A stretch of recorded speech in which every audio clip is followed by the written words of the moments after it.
Jadi dalam rumah tangga itu kalau misalnya pertama dimulai dari awal memilih jodoh, udah mulai ada pertentangan atau pertengkaran. Sebenarnya sebelum memilih jodoh pun dia sudah ada tanda mau kemana nih, mau nurut sama orang tua, mau mendengarkan nasihat, atau dia mau ke kiri dikit nanti lurus, kiri dikit lurus, ya nanti dapat jodohnya ya gitu. Ada masalah dikit tapi lurus lagi, gitu aja. Sebenarnya Allah hanya memberikan gambaran, sehingga itu menjadikan gambaran besok di surganya itu bagaimana, itu ya dari situ. Nah, kalau ini dibiarkan terus menerus, saya lihat nih kalau dari yang sering jadi narasumber atau apa, saya belajar gitu ya Ustaz ya. Kebanyakan permasalahan yang sudah menumpuk hampir puluhan tahun atau misalnya 6 tahun sampai 10 tahun itu jadi penyakit Ustaz. Tapi nanti jawabnya Ustaz ya. Kasih kesempatan dulu buat yang menanya yang dari tadi udah saya silakan Mbak. Assalamualaikum warahmatullahi wabarakatuh. Ya Mbak Mawar silakan Mbak pertanyaannya Mbak. Pertanyaannya, aku punya 2 pertanyaan. Pertanyaan pertama untuk pria-pria. Jadi ada Pak Tung, ada Uda David, ada Pak Ustadz Abe. Dan kedua ya pasti buat Pak Ustadz Danu. Jadi kalau kita ngobrolin soal problematika rumah tangga, ketika kita tidak merasa nyaman dengan pasangan nih Pak misalnya, ribut lah apa segala macam kayak tadi udah cerita. Dan di saat itu ada orang lain yang masuk dan akhirnya menggoda, ibaratnya seperti itu. Nah, kalau pertanyaan untuk Pak Ustadz Abe, udah David sama Pak Tung, apa yang apa sih pandangan apa dari seorang pria yang membuat berpikir kalau udahlah, aku nggak mau sama pasanganku saat ini, jadi untuk mencoba untuk mencari pasangan yang lain. Ini bukan pengalaman ya Pak, cuma pertanyaan ya. Mungkin kalau untuk ibu-ibu mungkin penasaran kayak gitu. Tapi kalau buat Pak Ustadz Danu, Pak, dosa dari mana sih? Apakah ini dosa suami atau dosa istri yang bisa memungkinkan si salah satu pasangan itu akhirnya memilih orang lain lagi, padahal mereka masih statusnya berpasangan? Seperti itu. Mana yang mau dijawab nih? Satu-satu dulu. Iya. Dari Pak Ustadz Abe deh. Coba Pak. Makanya. Minum dulu. Kalau punya istri minum dulu. Astagfirullah, istighfar ya. Astagfirullahaladzim. Ustadz Abe itu jawabnya cuma satu. Karena saya belum pernah selingkuh, saya nggak bisa jawab. Makanya konsepnya istri itu jangan disyukurin. Jadi nanti kalau lain syakartum nambah.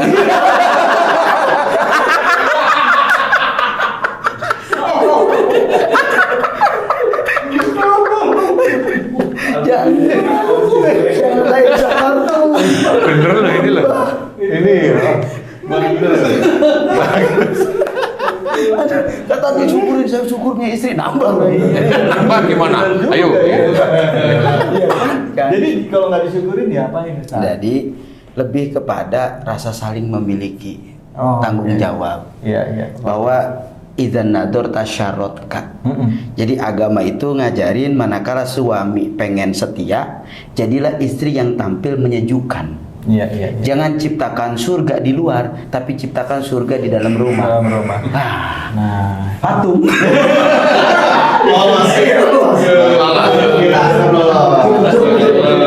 Berarti kalau misalkan enggak nih Ustaz, nanyanya enggak itu Ustaz. Iya tahu nanya. Belum selesai dijawab. Gini. Maaf ya Tat ya, misalnya gini maksudnya Ustaz lagi tausiah nih ya. Allah datang ke satu tempat, ada bapak-bapak bilang, Pak kebetulan nih anak saya belum ada jodoh. Iya. Nah gimana kalau Bapak Ustaz aja? Jadi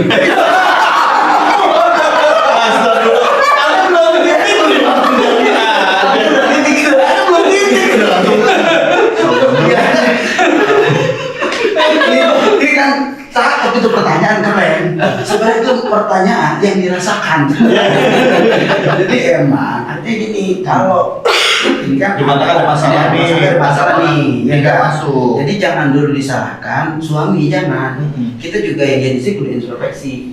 Jangan sampai si suami ini menciptakan surga di luar, tidak menciptakan surga di dalam, kayak layangan pegat gitu. Pegat, gitu kan? Kenapa? Berarti harus ada perbaikan. Iya, iya. Suami mau dinasihati, istri juga mau perbaikan. Iya, iya, iya. Ya kan, nggak langsung menyalahkan kesalahan satu pihak, belum tentu. Boleh jadi ada kesalahan di antara kedua belah pihak. Sehingga tadi guru benar dari awal pertama tadi. Udah banyak perbedaan ini. Ini sebenarnya saya bukan cerita.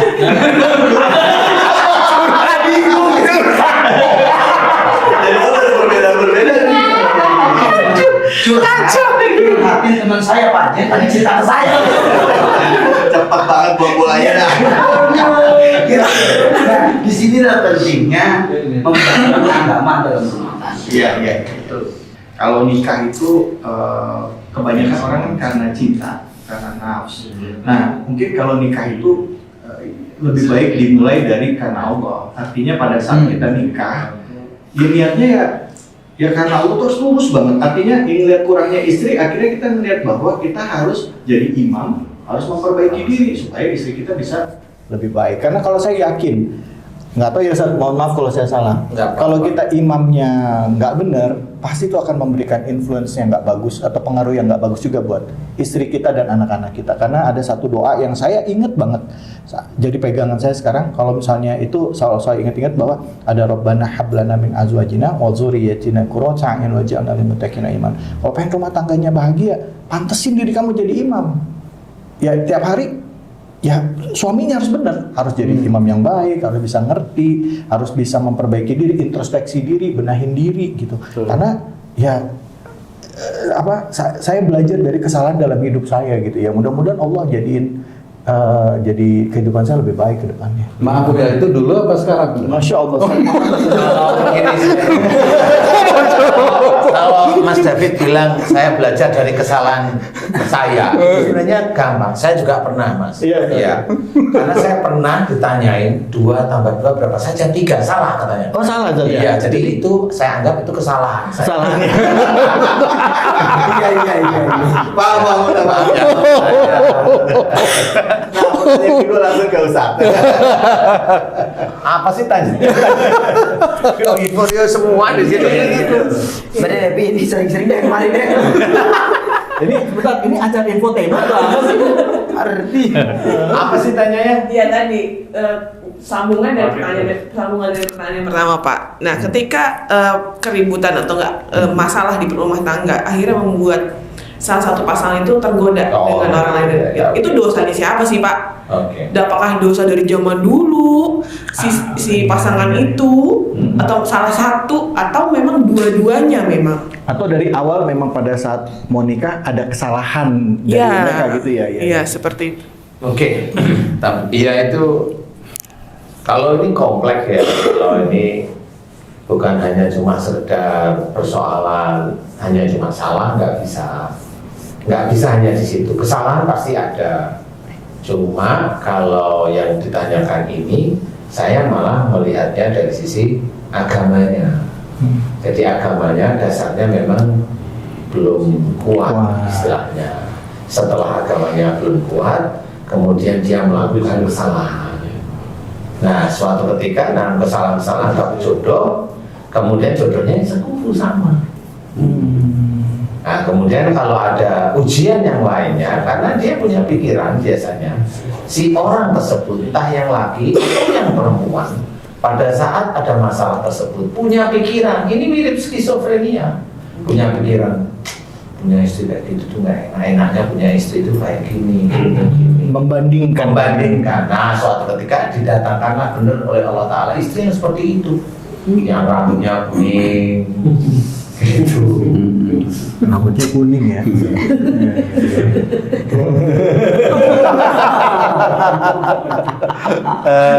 Setiap pagi ada yang rambutnya gue. Wenda.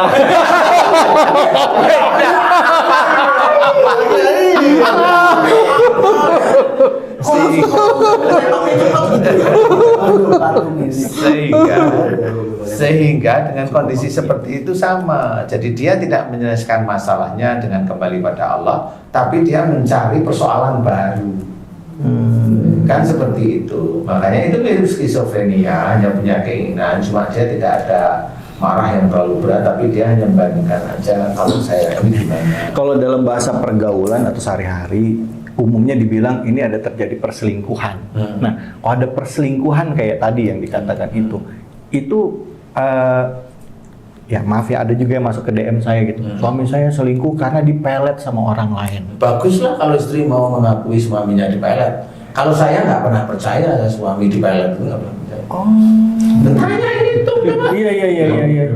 Kenapa Ustadz kok nggak percaya suami dipelet, Ustadz? Lah, wong yang biasanya suka laki-laki kok laki-laki dipelet itu dari mana? Oh, Kita itu buaya, masa mau dikadang? Lah, Boy. Iya. Masa ada gimana sih cerita dipelet itu gimana? Iya, Coba. ada DM-nya, Oke, nggak apa-apa. Kita sekarang berpikir realistis saja. Iya. Lah, ini si suami. Emang dia demen gitu ya? Nanti dulu, belum demen dulu deh ya. Suami nih ketemu sama cewek. Iya. Ketemunya di mana dulu? Iya. Di kantor misalnya, Ustadz? Lah kan sejak dulu nggak ada pernah pelet-peletan. Lah kan harus pikir real sebenarnya. Lah dari dulu kalau sudah kepelet ya sudah sejak dulu. Kok masuk akal jadinya? Gitu. Emang dulu kamu nggak masuk akal? Dulu masuk kantor. Jadi pelet itu sebenarnya itu ada gejala. Tapi gimana gejala pelet saya nggak mau cerita di sini. Siap. Karena nanti kalau laki-laki itu dengar cerita saya, nanti dia mau halu dia. Menganggap diri Saya nggak mau cerita. emang demen. Intinya bagaimana dia kenal. Iya. Saya kenal di situ, umpamanya. Lah kenapa di situ? Kan sebenarnya bisa diurut. Siap. Kenapa di situ? Kenapa ini? Itu nanti ketemu ini pelet apa enggak. Yang suka itu siapa, yang cewek apa yang laki? Itu gitu aja. Normal kok bisa kita telusur. Nggak usah pelet. Walaupun sebenarnya pelet itu memang ada. Emang ada. Tetapi kalau laki-laki pelet saya nggak pernah mau percaya. Kalau perempuannya Ustadz ada nggak yang dipelet? Istri orang dipelet sama orang lain? Bisa juga. Bisa juga. Sampai akhirnya dia selingkuh gitu sama laki-laki. Bisa. Dan saya kasus yang seperti itu banyak saya tangani. Jadi betul-betul istrinya dipelet oleh seseorang karena yang melet hanya ingin memuaskan nafsunya sendiri, bisa mencari harta orang yang mau dipelet. Banyak kasus yang seperti itu. Banyaklah istilahnya. Jadi ada yang kesini itu suami yang gantengnya minta ampun, istrinya itu cantik ya selingkuh tetepan. Si siapa sih istrinya yang Si selingkuh? istrinya ya selingkuh aja saya dikasih fotonya kan. Ini mandi aja belum pernah. Maksudnya yang ngerti lah kan gitu ya. Lah kok bisa kayak gitu, Ustaz? Tapi mungkin mobilnya bagus kali, Ustaz. Mungkin. Maaf Ustaz, nanya Ustaz kan. Maaf ya Ustaz ya, jam sekarang. Nggak apa-apa. Ini yang datang ke saya ini udah ganteng, lumayan kaya. Nah yang melet itu hanya apanya yang dicari? Iya. Makanya Mas Dapet. Kok jadi mikir Ustaz? Kenapa Ustaz? Saya mikirin patung kok tadi. Oke. Jadi sebenarnya Serius banget Ustaz. Jangan Ustaz bilang ini. Waduh. Oh, berarti Berarti yang kurang percetakan itu gua. wah, gua kebaca nih. Iya, Bapak. Jadi intinya adalah seseorang kalau digoda oleh orang lain, kalau memang laki-laki itu merasa digoda, itu kan hanya berpikir aja. Oh, saya memang lagi ada persoalan dengan istri saya, kan mikirnya gitu. Ini ada wanita, ngapain kali malah wanita ini disuruh istri saya menggoda saya agar istri saya selingkuh sama laki-laki lain, biar saya kejebak. Nah, lebih pintar begitu harusnya. Iya, benar. Iya, harus seperti itu. Jadi dia malah nggak selingkuh, nggak mau. Mau nggak taunya dipertahankan memang nggak selingkuh. Nggak selingkuh. Nah, nggak taunya memang wanita itu memang mencari gara-gara aja. Nggak taunya istrinya ditanya juga nggak selingkuh. Nah, akhirnya cerita. Oh, berarti saya memang nggak salah ya begitu. Nah, akhirnya rukun lagi. Gara-gara memang nggak mau selingkuh.